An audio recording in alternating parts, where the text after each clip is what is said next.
Hi. It's still July 25th. I'm pretty sure I recorded in the morning. I think I did. It's 8:30. Just got home from a fundraiser event. I went to Santa Paula, which is this small city in, I believe it's in Ventura County, to assist with a fundraiser. And the fundraiser was to celebrate the life of Xavier Big X Montes. He was my aunt's partner, and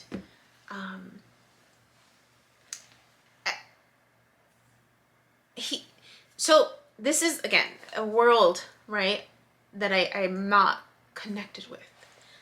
And so he I guess he's known to be an educator, an artist in both fine art and folk art, musician, composer, and community activist who founded the De Dolores Art Group, Inc. He dedicated his life to giving back to his beloved community of Santa Paula. So apparently he would have all of these events, cultural events, and he taught music to the children in Santa Paula, and he went to UC Santa Barbara, and there's this community of artists and musicians, and so he would put these events every year, and he would invite his musician friends, and then he would get invited in Santa Barbara, and so there was this beautiful balanced support of social activism through art and music. And he moved on. He passed 2018, and so since then my aunt has been very active in creating a nonprofit organization on his behalf to continue these events that he would put together. So I knew this person meant a lot to my aunt, and she had invited me personally to go and to see, and I wanted to support her. So I know, although I did not have the opportunity to meet this man, I am told of the impact that he has had on my aunt and my cousins. And so that was the mindset that I went with, is this excited feeling of I'm gonna be able to support my loved ones with this cause, right, that I believe in too. And so I helped out my aunt with and my cousin with checking people in, and it was just so lovely to see the art community get together for this cause and support and help fund the development of this nonprofit organization. And people who would come it seemed like they thought I knew him or knew of the event, and I really didn't. I was really I didn't know what to expect. And so I kind of got thrown in to help, and I knew I was going to support. I just didn't know in what capacity. And so some of the older people, they had their old school Cuban hats and the white, I forget what they're called, Gabayanas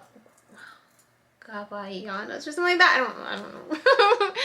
And but they would, the older crowd would come, and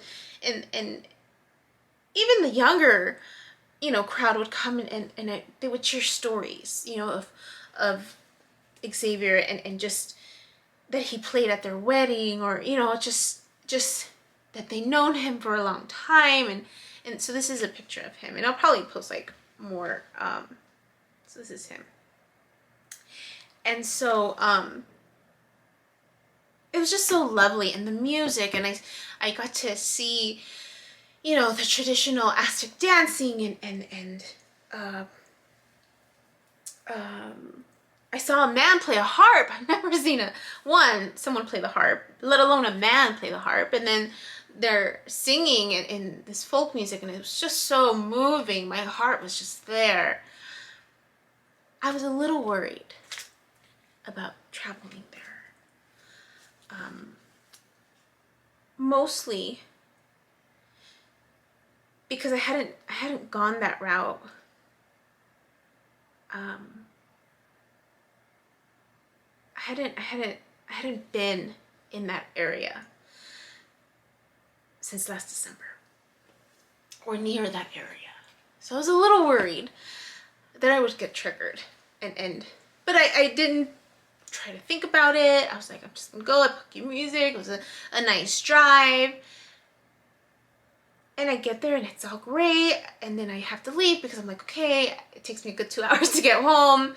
Tomorrow, this week I'm supposed to start training, hopefully, if I finish all the quizzes, and just, I have a week left to pack. And so I'm leaving, and the way home is stuck. Like, they closed the freeway. Or the road, really, because it's not even like a real freeway. It's like the 126, I think. And so I'm like, okay, I can't get stuck. That was the first thought in my head. I'm like, I can't get stuck here. And it's only like one road. Like, it's, if you've ever been to Santa Paula and those nearby communities, like Modesto, I think it's Modesto. No. What is it? It's like next to, I don't remember the cities. But it's just, there's just land and strawberry fields and orange groves and different lands.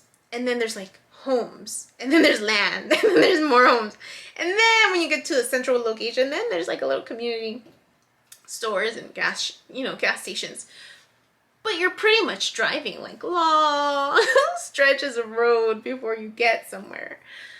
So I'm like, I can't get stuck. So I look on my GPS, and there's another route, and the police have it blocked off. So I'm like going around, and then I'm like hoping that this way I will kind of pass whatever's happened. No, I see the line of cars, and I'm like, no.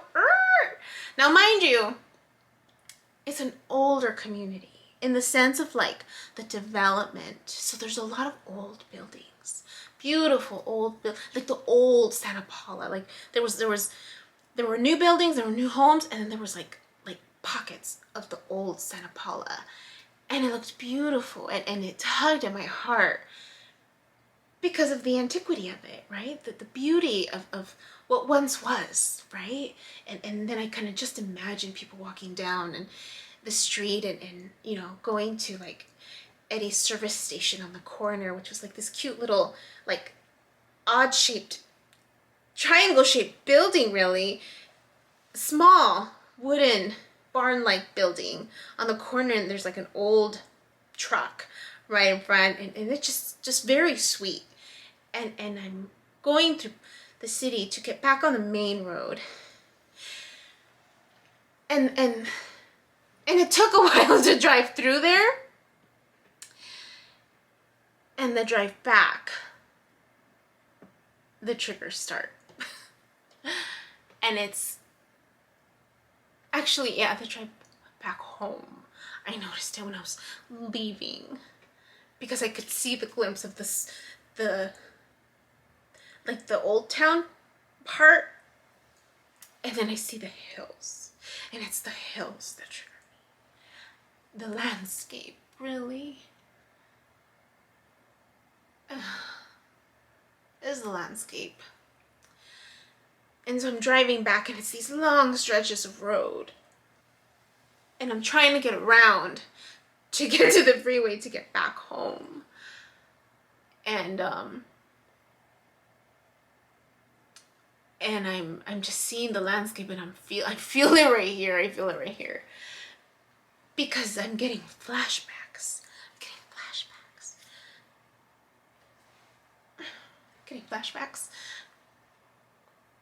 Of the last trip I had to Solvang, and the scenery. Oh, that was the other thing too. Like, I noticed as I was going through the little streets to get back to the main road, there was missions that kept popping up, and I was just like, and the thing is, like, I knew the trigger was there, but I kept trying to focus on the present moment. I was trying to just stay focused on the present moment. I'm like, oh, a mission. And I love churches. There's any church that I go into always feels like home.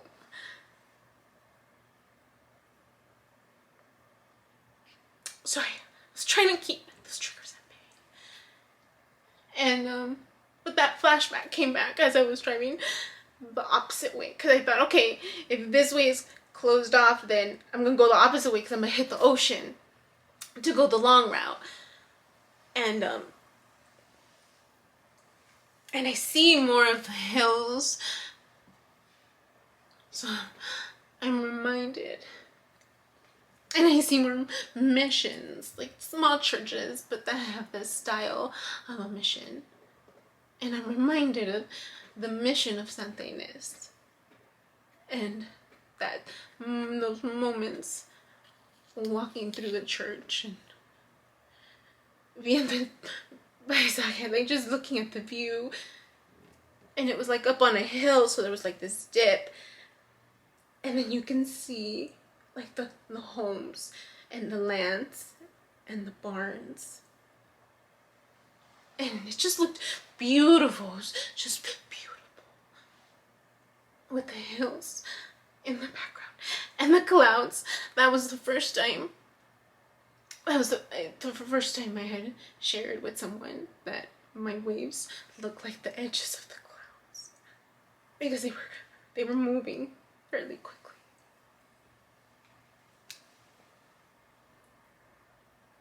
And so I'm like, okay, the memory's there, right? And I'm trying not to pay attention to it, but I am at the same time. And then the conversation comes up in my mind, like it's on replay. How taken he was with the view. And I was too, because it was a beautiful view. That was a really beautiful view. And how he says out loud how he'd like to have a home like that. And have his art studio in the bar. And the thing is, when I heard him say that, I looked at him. Because that used to be a dream of mine too. And I'm just like, just staring at him. And there was a part of me that was just like, I want that dream. For a split second.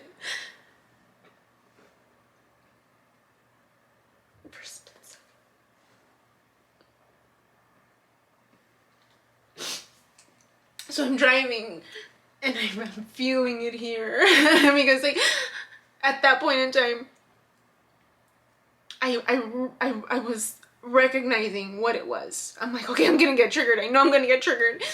And I know my soul wants me to heal it. That's why I'm anticipating what's coming next, right? But at the same time, I'm like rushing through to go the opposite way to get to the ocean. Because I'm just like, just get me out of it. Because Santa Paula is like in the middle of these beautiful hills. So I'm just like, just get me out of here. Just get me out of here. And and my GPS is still on trying to reroute me back, to go back. And then at a certain point it's rerouting and it's wanting me to make lefts. And I'm just like, no. Because in my head, it's just translating. Like, it's just gonna take me back. It's just gonna take me back to get stuck. And I don't want to get stuck. So I was still going fast the opposite direction to try to get out of there as soon as possible. And then what do I see? Barns. All the way down. And I'm just like, really? And I couldn't cry. I felt it here. But I couldn't cry because I had to pee really bad. So the focus went from the emotions to my bladder. I'm just like, just get me out of here. And I couldn't find like a gas station. It was like just road and barns on both sides. And the hills. And my GPS is trying to reroute me. And I'm not paying attention to the GPS. I'm not, because I'm afraid it's taking me back to get stuck. And I'm seeing the roads that it's trying to lead me on, kind of, because I'm not really paying attention to it, because all I can focus on is that I need to pee. So finally, I'm going back on the 126 the opposite way. And then, and I think to a certain point, it's no longer the 126. It's like the main street, I think. But anyways, it stops with the 118. And I remembered the 118 before I got on the 120 something, 26. I said the 118, that's the one I need to take. So I finally gave myself permission to get off the lane that I was to go on the 118. And it just takes me right back. It takes me right back through. It's like, it takes me right back. And I'm feeling it here. I'm feeling it here. Trying to not pay attention to it. And I have folk music in the background. And all I can think about is I need to pee. But the feeling is, it's stuck right here. So I finally find a 76. I'm like,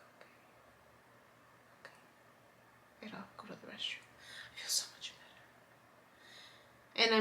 And I take a little break because I hadn't had dinner. I got myself a sandwich and just some nuts. And I'm like, okay. I know why I'm feeling this way. I know why, right? It's the lingering stuff that my soul is wanting me to heal. Okay. And then I'm like, okay, I can cry now if I wanted to. At that point, in the parking lot of the 76, I'm like, okay, I can cry if I want to. But I couldn't, because I just felt relief. I just felt relief and just reflecting on that time and just laughing at the same time, because I'm just like, really? Wow. Wow. My soul really wants me to heal it. I'm like, okay. So I get back on the road and I'm just thinking about, one, why these flashbacks, and then I'm like, it's like these memories are like ingrained, and I don't know why they're ingrained in my memory. And then the other part of me is like, you know why, because it was that meaningful.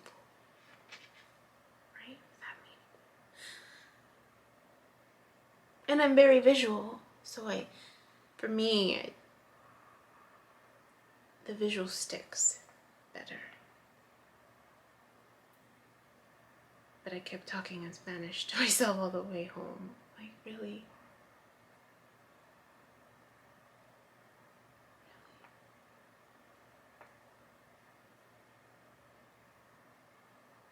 Yeah.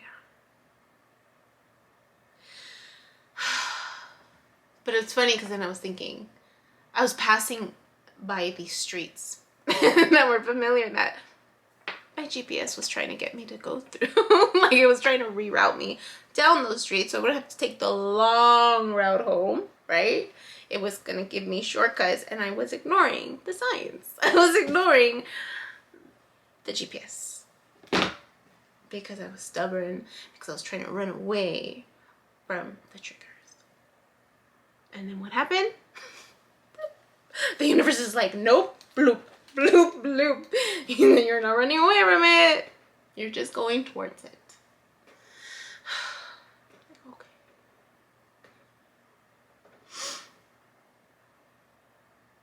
Okay.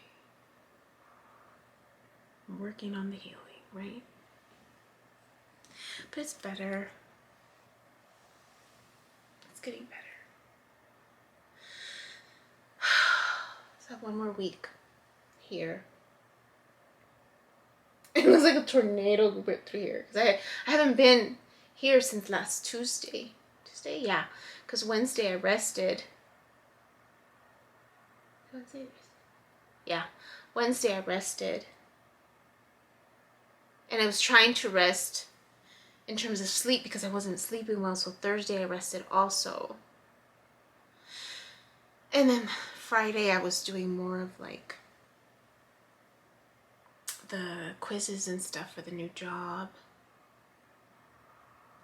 And then Saturday the same. I just figured I'll just take it easy. So I need to finish. I have a week. That's my goal. I don't have to be out in a week. That's my goal, to get out by the end of July. Move in with my brother. And then 2 weeks. In 2 weeks I'll be in San Francisco. I'm so looking forward to that chapter.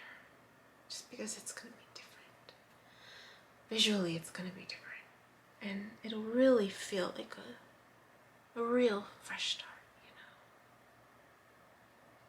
So, anyways, just wanted to speak to that. Because I'm just like, okay, the healing continues, right? And you know, I'm grateful that I had an opportunity to go to Santa Paula and see the ripple effects of what this man's presence, you know, what this man's presence did to his students, to his community, to his loved ones, and the legacy that he's leaving behind. Because he followed his heart, right? It sounds like he was aligned. And it was a beautiful celebration to honor him and the start of this new cycle, this inspired act to be able to continue his legacy, his work, his dedication, his love of music, right? What a blessing it was to just, even though I hadn't met the man, I felt the energy of those there, and it was beautiful. And that alone was just a blessing, to be able to support and partake in that small act of kindness. And I got so much more in return. So thank you, Thea, for inviting me. And I will definitely keep this organization in mind moving forward. And we'll follow it along and see it grow. Yeah. That was it. Guys, have a good one. My name is Yubi, and in case you haven't figured it out, this footage is capturing my experience as I learn to navigate my personal spiritual awakening. I am learning that this experience is unique to each one of us. In whatever way we believe we are embracing living our truth, this just happens to be my journey. And despite me having a graduate degree and a license in clinical social work, this by no means is intended to replace any type of mental health advice. This is just me on a personal level, documenting my experience, shedding light on the truth that I am learning and discovering for myself, and really inviting you along for the ride. If by some magical chance you find this content to be helpful in any way, shape, or form, please click the like button, share the message, subscribe to my YouTube channel. I have an Instagram account, a personal one, and one specifically for this channel that you're more than welcome to check out. I'm an open book. I have also created t-shirt designs. I'm wearing my favorite one right now, which is the North Node design, but I have that and other things that you can look at inspired by this process and journey, and I have the link in the description box as well as in the about section of my YouTube channel. So you're more than welcome to check those items out. Any type of support is great.